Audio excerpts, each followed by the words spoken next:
I wasn't saying like, God, rubber stamp these blueprints of mine. I was like, God, I want to do what you're asking me to do, but like, there's two of us here. Exactly. And right now, why haven't you told her? Because you've told me loud and clear. That's right. And not just two prayers or two minds, but two wills. Yeah. Big time.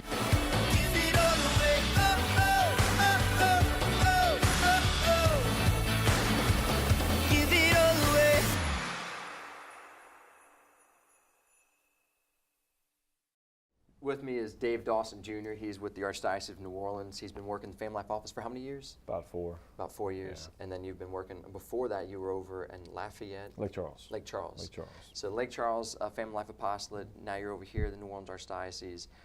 Also, you have a work and responsibility with the domestic church too, as well. That's right. And what is it, the domestic church? Domestic church is technically a lay movement for sacramentally married couples. It's just lifelong formation into how to take advantage of what the church has been offering for 2,000 years, specifically the sacramental marriage. And it's coming at such an important time when we are so divided in so many different directions, and it's kind of calling us back into that community, back into the church to realize the graces that we've been given, to allow those strengths to enter into our life, to be a couple and a family of God.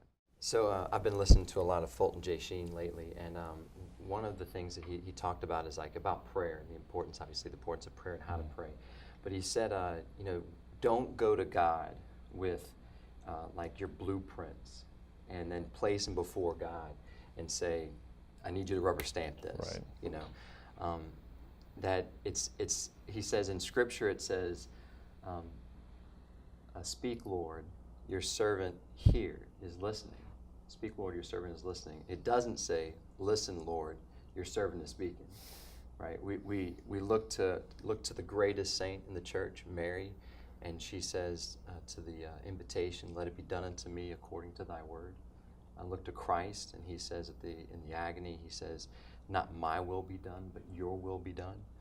And then we even see the Our Father, where we're asking for God's will to be done on earth as it is in heaven. So how does this apply? You know, we can see this, I guess, theologically in our faith. Right. How does this apply in our marriage as couples?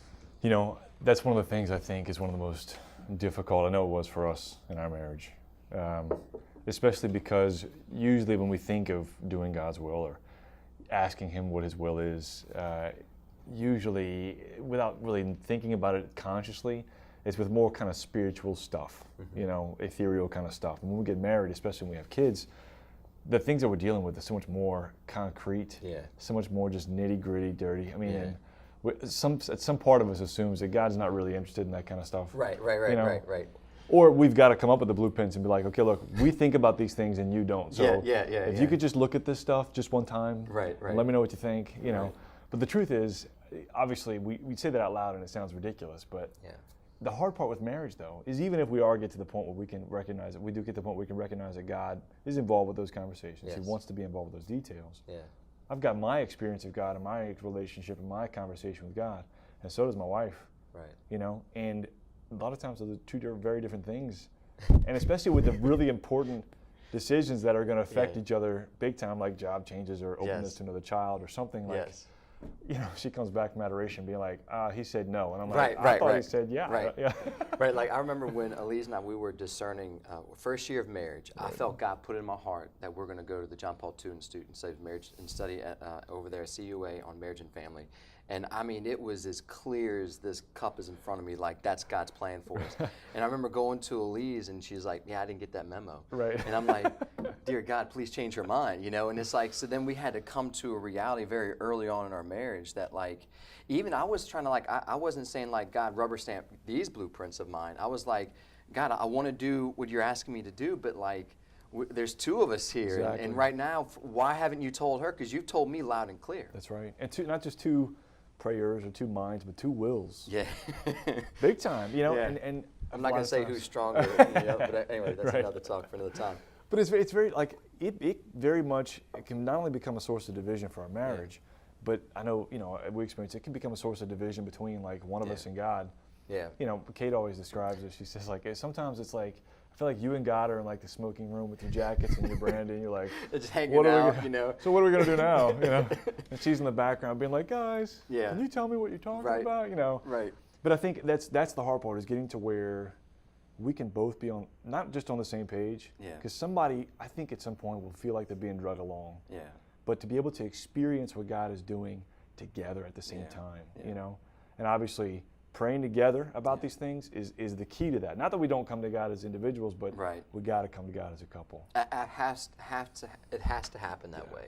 We have to, like you said, not only my individual time in my prayer time, but also now that the two have become one, we have to find that time together in prayer and to help discern that. And there will be times where I've noticed where, like, God's saying something maybe a little clearer and louder to one, and then there's that response from the other of trusting. That's right.